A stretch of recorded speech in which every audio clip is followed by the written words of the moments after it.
एक समय की बात है। अमेरिका के एक छोटे से गांव में रिप वैन विंकल नाम का एक आदमी रहता था। वो बहुत ही दयालु और मददगार स्वभाव का इंसान था, लेकिन वो अपने काम पर कभी ध्यान नहीं देता था। इसी वजह से उसकी पत्नी उससे हमेशा नाराज रहती थी, क्योंकि घर में हमेशा डांट फटकार और झगड़े होते रहते थे। इसलिए रिप अक्सर समय बिताने के लिए जंगल में चला जाता था। एक दिन अपने कुत्ते के साथ वो पहाड़ों की ओर चल पड़ा। वहां उसकी मुलाकात कुछ अजीब दिखने वाले लोगों के एक समूह से हुई। उन्होंने पुराने जमाने के कपड़े पहने हुए थे और चुपचाप एक रहस्यमयी पेय पी रहे थे।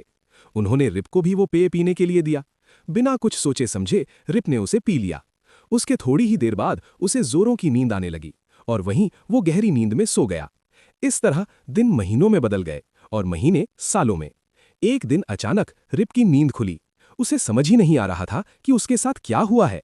उसकी दाढ़ी बहुत ज्यादा बढ़ गई थी। वो हैरान रह गया।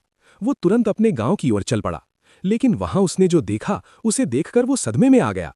गांव पूरी तरह से बदल चुका था। वहां नए घर और नए चेहरे थे। कोई भी उसे पहचान नहीं रहा था। उसके दोस्त कहीं भी दिखाई नहीं दे रहे थे। यहां तक कि उसका अपना घर भी बदल चुका था। आखिरकार उसकी नजर अपनी बेटी पर पड़ी, लेकिन वो अब एक जवान लड़की बन चुकी थी। तब जाकर उसे सच्चाई का पता चला। वो सिर्फ एक दो दिन नहीं, बल्कि पूरे 20 सालों तक सोया रहा था। इस दौरान दुनिया बदल चुकी थी और उसकी जिंदगी हमेशा के लिए बदल गई थी।